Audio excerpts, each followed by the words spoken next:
Hi, within this lecture, we're going to discuss what is Certified Ethical Hacker certification and how to get one of those. So I googled out Certified Ethical Hacker, so let me go to google.com and search for Certified Ethical Hacker, okay?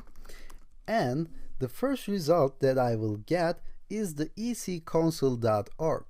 If you click on it, it will open for you and you may see the general information about the certifications which are given by the EC Council. Okay? As you can see, EC Council actually provides us different tools, different certifications, and CEH is not the only certification that it is distributing. So you work with CEH, you start with CEH, but then you can move on to some advanced certification like EC Council Certified Security Analyst, and then move on to the expert kind of style, which is Licensed Penetration Tester. So these are practical and this is the master level. And most of the people doesn't actually prefer to go into advanced and expert kind of certifications in EC Council, but they are rather starting with the Certified Ethical Hacker and then they move on to OSCP for the reasons that we're going to discuss in the next lectures. But for right now, let me focus on Certified Ethical Hacker. If you scroll down in this page a little bit, you will see the general information about CEH. So this is practically an exam and it has a 125 questions. And you get 4 hours to complete this multiple choice exam, and if you succeed, you get your certification, and if you don't succeed, you fail and you may try another time. So as you can see, the purpose of this certification is to establish and govern minimum standards for information security professionals.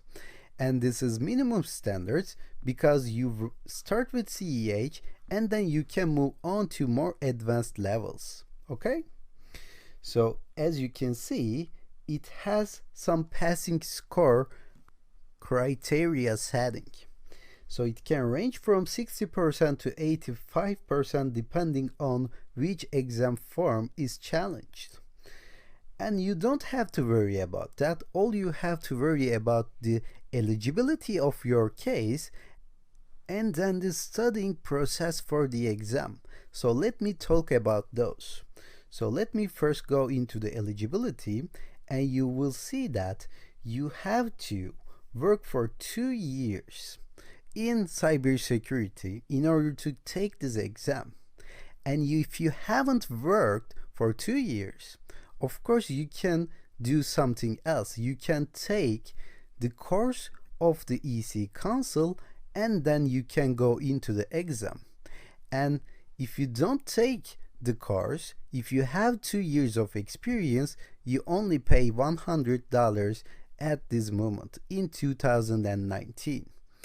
And if you haven't worked for 2 years, of course you have to pay more because this EC Council will provide some documentation for studying for the examination and some documentation about the content of the course. So what is the content of this course? What is the content of this exam? If you scroll down a little bit, you will see the course outline, okay? And if you look over these modules, you will see some similar sections with our course. So you can learn about scanning networks, reconnaissance, system hacking, malware, social engineering, and some hacking web servers, hacking web applications, SQL injection, and other stuff as well, like hacking wireless networks. And we have covered most of these topics. And also you will find some subjects that we haven't covered in our course, like denial of service. So it means that you attack for a computer or you attack for a network and you deny them of service. So this is like the authentication attack that we have covered in the network section.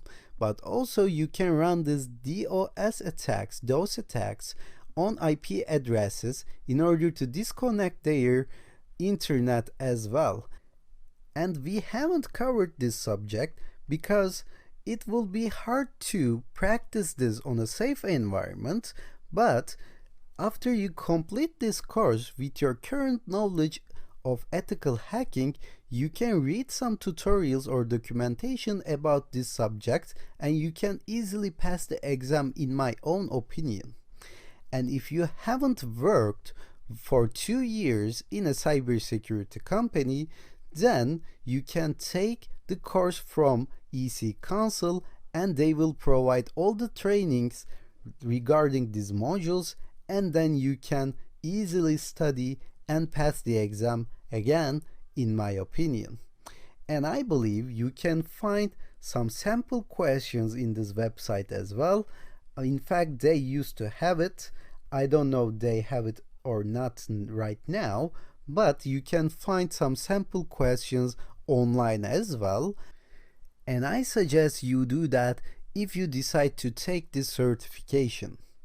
So we're going to stop here, and within the next lecture, we're going to focus on offensive security certifications.